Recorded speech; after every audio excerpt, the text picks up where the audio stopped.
ஒரு பெரிய கடற்கரைக்கும் பக்கத்துல இருந்த அழகான காடு அது. அந்த காட்டுல ராணா கோவில், சோனா குருவி, அவங்களோட பொண்ணு பியூட்டி, இவங்க 3 பேரும் ரொம்ப சந்தோஷமா வாழ்ந்து வந்தாங்க. இப்படி இவங்க வாழ்க்கை சந்தோஷமா போய்கிட்டு இருந்தப்ப திடீர்னு ஒரு நாள் ராணா குருவியோட 2 கால்களும் செயல் இழந்து போயிடுச்சு. அன்னையில இருந்து ராணா குருவி படுத்த படுக்கை ஆயிடுச்சு. அதனால ராணா குருவியோட குடும்பம் ரொம்பவும் கஷ்டப்பட்டுச்சு. இது வரைக்கும் வீட்லயே இருந்த சோனா குருவி சில வீடுகள்ல வீட்டு வேலை செய்ய ஆரம்பிச்சது. அப்படி இருந்தும் சோனா குருவி சம்பாரிச்சு கொண்டு வர பணத்தால இவங்க 3 பேரும் சாப்பிட முடிஞ்சதை தவிர வேற எதுவும் செய்ய முடியல. சோனா குருவி தான் சம்பாரிச்சுக்கிட்டு வந்த பணத்துல கொஞ்சம் மிச்சம் பண்ணி பியூட்டியையும் ஸ்கூல்ல சேர்த்துருச்சு. ஆனா ராணா குருவியோட கால்களை சரி பண்றதுக்கு நிறைய பணம் தேவைப்பட்டது.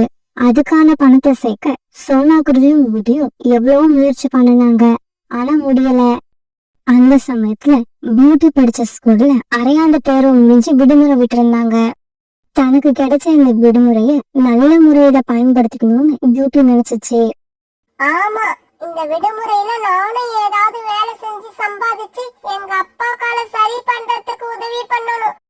ஒரு நாள் காலையில சோனா குருவி அந்த வேலை செய்யற வீட்டுக்கு கிளம்ப தயாராச்சு. பியூட்டி, விடுமுறையில செய்ய வேண்டிய அசைன்மெண்ட் ஒர்க் எல்லாம் முடிச்சிட்டியா? அம்மா, அது எல்லாத்தையும் நான் ஒரே நாள்ல உட்கார்ந்து முடிச்சிட்டேன். சரி, அப்பாவை பாத்துக்க. அவங்களை பசிச்சா சாப்பாடு ஏதாவது எடுத்துக்கொடு, அம்மா வேலைக்கு கிளம்பிட்ட. இப்படி சொன்ன சோனா குருவி பிறகு அந்த வேலை பாக்குற இடத்துக்கு கிளம்பி போச்சு. அம்மா வேலைக்கு கிளம்பி போயிட்டாங்க. அப்பா கிட்ட விளையாட போறேன்னு சொல்லிட்டு நாம எங்கேயாவது போய் வேலை பார்த்து சம்பாதிச்சு ஆகணும். அப்பாதான் அப்பாவோட காலை சரி பண்ணலாம். அப்பா, நான் என்னோட தோழி வீட்டுக்கு போய் விளையாட போறேன். உங்களுக்கு பசிச்சா சொல்லுங்க, சாப்பாடு எடுத்து கொடுக்கறேன். இல்ல பியூட்டி, எனக்கு பசிக்கல. நான் இப்பதானே சாப்பிட்டேன். இதுக்கப்புறம் இரவு உணவு சாப்பிட்டா போதும்.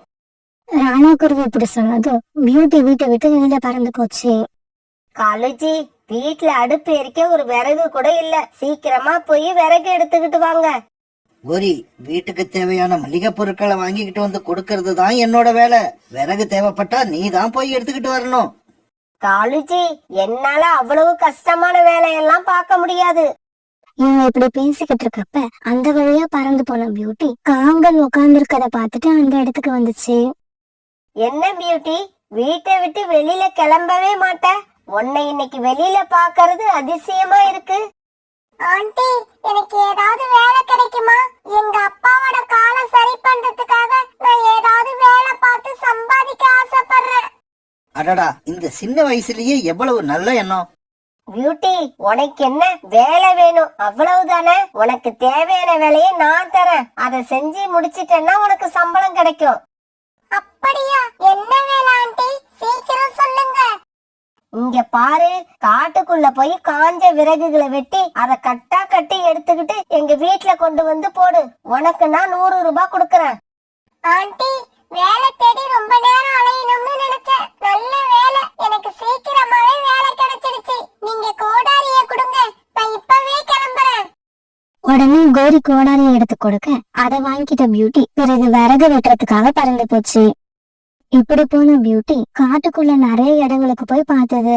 ஆனா பியூட்டிக்கு எங்கேயுமே காஞ்ச விறகுகள் கிடைக்கவே இல்லை. பியூட்டி உடனே அங்க ஒரு மரத்துல உட்கார்ந்து இருந்த ஜம்ஜம் கிட்ட போய் இப்படி பேச ஆரம்பிச்சது. அங்கிள், நான் காலையில இருந்து தேடி பார்க்கறேன். காஞ்ச விறகுகள் எங்கேயுமே கிடைக்கல. காஞ்ச விறகுகள் எந்த இடத்துல கிடைக்கும்னு கொஞ்சம் சொல்ல முடியுமா? இப்படியே இன்னும் கொஞ்ச தூரம் நேரா பறந்து போய் வலது பக்கம் திரும்பி பார்த்தா அந்த இடத்துல ஒரு காஞ்ச மரம் இருக்கும். உனக்கு தேவையான விறகுகள் அங்க கிடைக்கும். அங்கிள், இந்த தகவலை எனக்கு சொன்னதுக்கு ரொம்ப நன்றி. இப்படி சொன்ன பியூட்டி பிறகு ஜம்ஜம் சொன்ன இடத்துக்கு பறந்து போச்சு. அந்த இடத்துல ஜம்ஜம் சொன்ன மாதிரியே ஒரு காஞ்ச மரம் இருந்தது. உடனே பியூட்டி அந்த மரத்தோட கிளைகளை வெட்ட ஆரம்பிச்சது. பியூட்டிக்கு கோடாரிய தூக்கி அந்த மரத்தை வெட்டுறது கஷ்டமா தான் இருந்தது. இருந்தாலும் அப்பாவோட காலை சரி பண்றதுக்காக தான் நாம இப்படி வேலை செய்யறோங்கிறத நினைக்கிறப்ப அதுக்கு எந்த கஷ்டமும் தெரியல. பியூட்டி இப்படி ரொம்ப நேரம் வெட்டினதுக்கு அப்புறம் நிறைய விறகுகள் சேர்ந்துருச்சு. பிறகு இப்படி வெட்டி வச்ச விறகுகளை கட்டா கட்டி எடுத்துக்கிட்ட பியூட்டி கோரிக்காக வீட்டை நோக்கி பறந்து போச்சு. கோரி, பியூட்டி இப்ப விறகு எடுத்துக்கிட்டு வந்தா அதுக்கு கொடுக்கறதுக்கு 100 ரூபாய் பணம் வச்சிருக்கியா? பணமா? யார்கிட்ட இருக்கு? விறக வாங்கிக்கிட்டு ஏதாவது ஒரு காரணத்தை சொல்லி அதை விரட்டி விட்டுடுவேன். இவங்க இப்படி பேசிக்கிட்டு இருக்கும்போது பியூட்டி கோரிக்காகத்தோட வீட்டுக்குள்ள வந்து உட்கார்ந்தது. ஆண்டி இந்தாங்க உங்க கோடாரி. பியூட்டி, என்ன கோடாரிய மட்டும் கொண்டு வந்து குடுக்கற? விறகுகள் எங்க? எடுத்துக்கிட்டு வந்தியா இல்லையா? எடுத்துக்கிட்டு வந்திருக்க ஆண்டி, வாசல்ல வந்து பாருங்க. வீட்டுக்கு வெளியில வந்து பியூட்டி எடுத்துட்டு வந்த விறகுகளை பார்த்த கோரிக்காகத்துக்கு சந்தோஷமா இருந்தது. இருந்தாலும் கோரி அதை வெளிக்காட்டிக்காம இப்படி பேச ஆரம்பிச்சது. என்ன பியூட்டி இது? நான் காஞ்ச விறகுகள் தானே கேட்டேன். இது ரொம்ப ஈரமா இருக்கும் போல இருக்கு. இல்ல ஆண்டி, எல்லா விறகுமே நல்லா காஞ்சி போய் தான் இருக்கு. எனக்கு கொடுக்கறதா சொன்ன 100 ரூபாயை கொடுங்க. விறகு ஈரமாவும் இருக்கு, அதுவும் இல்லாம ரொம்ப கொஞ்சமாவும் இருக்கு. இதுக்கெல்லாம் 10 ரூபாய் கூட கொடுக்க முடியாது. நீ இடத்த காலி பண்ணு. இப்படி சொன்ன கோரிக்காகம் அந்த விறகுகளை எடுத்துக்கிட்டு வீட்டுக்குள்ள போயிடுச்சு. உடனே கோரிக்காகத்தை எதுவும் செய்ய முடியாத பியூட்டி கண்ணீர் விட்டு அழுதுகிட்டே அந்த இடத்தை விட்டு பறந்து போச்சு. இந்த ஆண்டி நல்லவங்க கிடையாது, கெட்டவங்க. பொய் சொல்றாங்க, என்ன ஏமாத்திட்டாங்க. நான் இப்ப என்ன பண்ணுவேன்? எங்க அப்பாவோட காலை சரி பண்றதுக்காக என்னால ஒரு 100 ரூபாய் கூட சம்பாதிக்க முடியல. அதை நினைச்சாதான் எனக்கு ரொம்ப கஷ்டமா இருக்கு. பியூட்டி இப்படி அழத பார்த்துட்டு பக்கத்துல இருந்த ஒரு மரம் இந்த மாதிரி பேச ஆரம்பிச்சது. குருவி, கவலைப்படாத. கண்ணுல இருந்து வர கண்ணீரை தொடச்சுக்கோ. உன்னோட ஆசையை நான் நிறைவேற்றி வைக்கிறேன். இங்க பாருங்க மரம் அங்கிள், என்னோட அப்பா வைத்திய செலவுக்காக நிறைய பணம் தேவைப்படுது. உங்களால அவ்வளவு பணம் கொடுக்க முடியுமா? என்னால உனக்கு பணம் எல்லாம் கொடுக்க முடியாது. ஆனா உனக்கு தேவையான உதவி எங்க கிடைக்கும்னு என்னால சொல்ல முடியும். இங்க பாரு குருவி, இங்க இருந்து வடக்கு நோக்கி பறந்து போ. அங்க பாழடைஞ்ச கிணறு ஒண்ணு இருக்கும். அந்த கிணத்துக்கும் பக்கத்துல இருக்க மரத்துல இருந்து ஒரே ஒரு இலைய பறிச்சு அந்த கிணத்துக்குள்ள போடு. அப்படி போட்டா என்ன நடக்கும்? அதனால எனக்கு என்ன கிடைக்கும்? குருவி, நான் சொன்னதை செய். இதுக்கு மேல நான் எதையும் சொல்ல மாட்டேன். அந்த மரம் இப்படி சொன்ன உடனே பியூட்டி அந்த இடத்துல இருந்து வடக்கு பக்கமா பறந்து போச்சு. ரொம்ப தூரம் போனதுக்கு அப்புறம் அந்த மரம் சொன்ன மாதிரியே ஒரு பாழடைஞ்ச கிணறு அந்த இடத்துல இருந்தது. பிறகு அங்க போன பியூட்டி அந்த கிணத்து மேல உட்கார்ந்தது. அந்த மரம் சொன்ன கிணறு இதுவாதான் இருக்கும் போல இருக்கு. அது சொன்ன மாதிரியே கிணத்துக்கும் பக்கத்துல ஒரு மரமும் இருக்கு. பிறகு பியூட்டி பக்கத்துல இருந்த மரத்துல இருந்து ஒரு இலைய பறிச்சு எடுத்துக்கிச்சு. பிறகு அந்த இலைய கொண்டு போய் அந்த கிணத்துக்குள்ள போட்டுச்சு.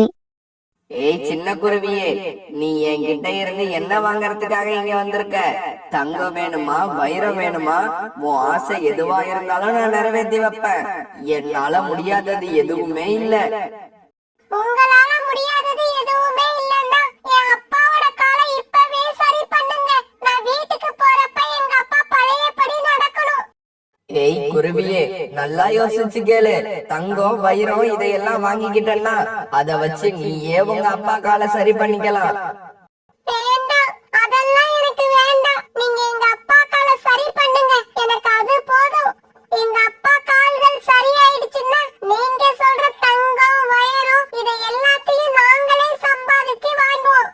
குருவியே, உன்னோட பதிலை கேட்டு எனக்கு ரொம்ப சந்தோஷமா இருக்கு. இப்படி ஒரு புத்திசாலிய நான் இதுவரைக்கும் பார்த்ததே இல்ல. நீ உன்னோட வீட்டுக்கு கிளம்பலாம். உன்னோட வேண்டுதல் நிறைவேற்றப்பட்டது. இப்படி சொன்ன அந்த கிணறு அதுக்கு பிறகு எதுவுமே பேசல. பிறகு பியூட்டி தன்னோட வீட்டுக்கு பறந்து போச்சு. இப்படி பறந்து போறப்ப பியூட்டி மனசுல 1000 சந்தேகங்கள் வந்துச்சு. அந்த கிணறு சொன்னதெல்லாம் உண்மையா? நம்ம அப்பாவோட கால்கள் இந்நேரம் சரியா போயிருக்குமா? ஒருவேளை அப்படி சரியா போயிருந்தா எனக்கு அதை விட வாழ்க்கையில வேற மகிழ்ச்சியே கிடையாது. இப்படி எல்லாம் யோசிச்சுக்கிட்டு பியூட்டி ரொம்பவும் வேகமா தன்னோட வீட்டுக்கு பறந்து போச்சு. பியூட்டி வீட்டுக்கு போய் பார்த்தப்ப ராணா குருவி சந்தோஷத்துல துள்ளி குதிச்சுக்கிட்டு இருந்தது. என்னோட கால்கள் சரியாயிடுச்சு. என்னோட கால்கள் சரியாயிடுச்சு. என்னால இப்ப எதுவும் செய்ய முடியும்.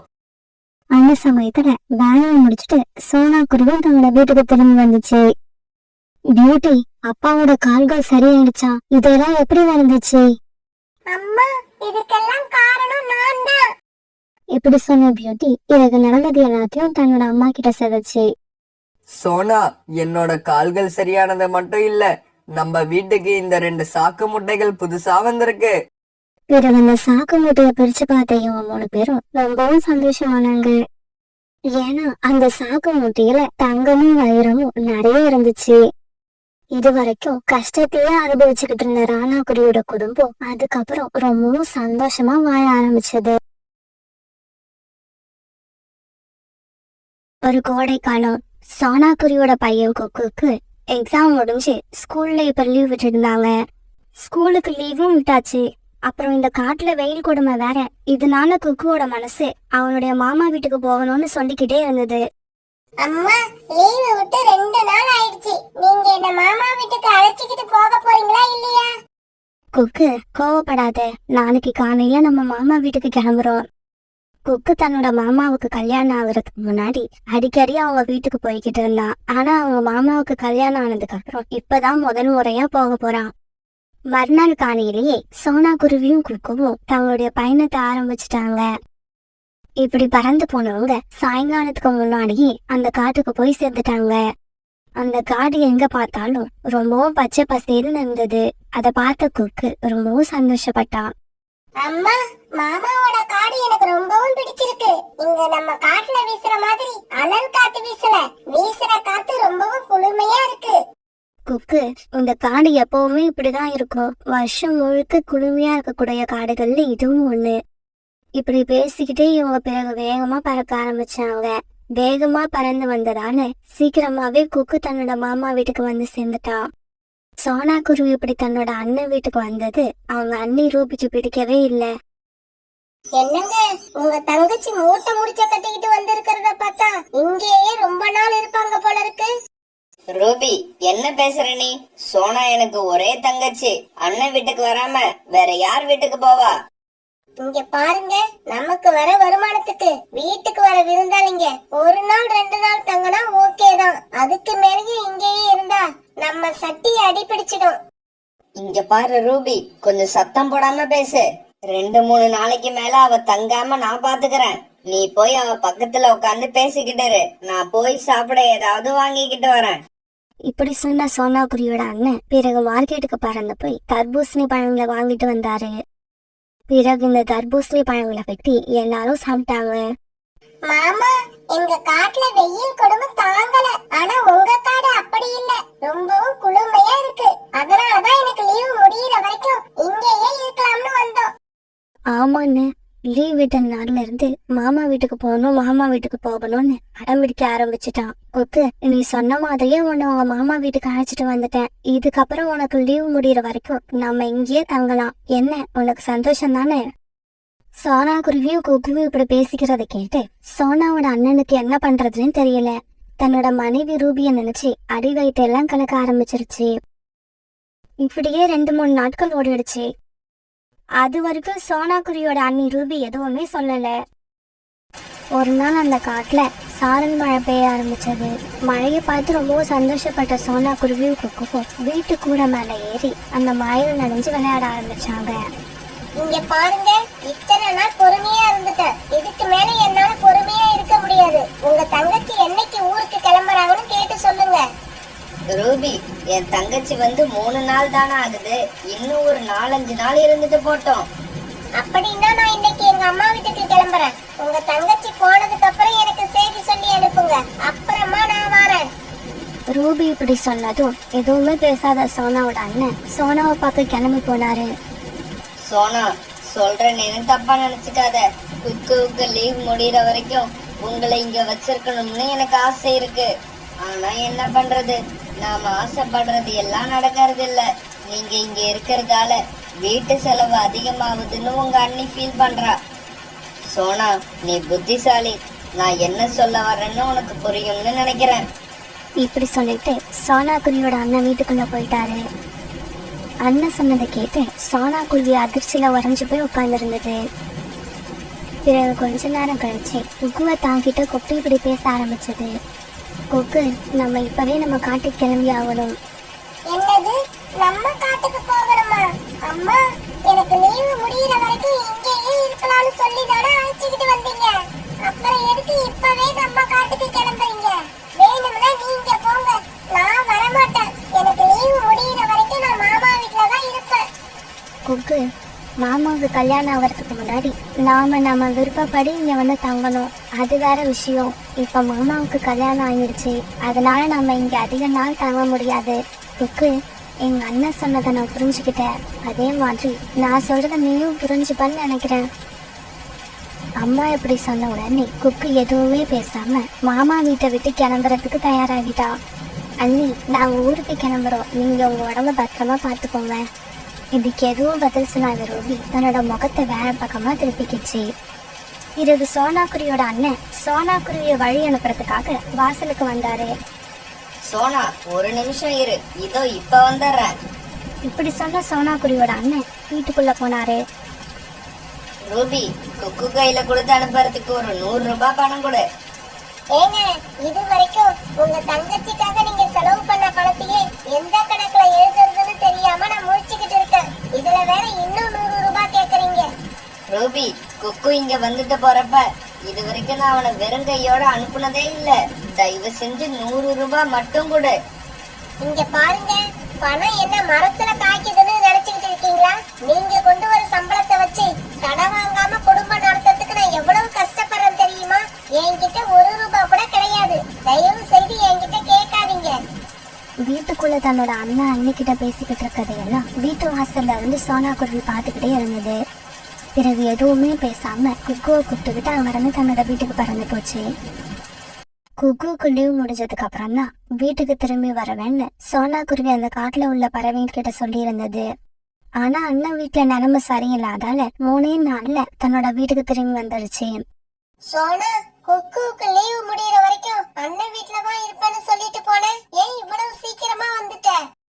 ரீட்டா, சோனாவோட அண்ணனுக்கு கல்யாணம் ஆனதுக்கு அப்புறம் சோனா இப்பதான் முதல் முறையா அவங்க வீட்டுக்கு போச்சு.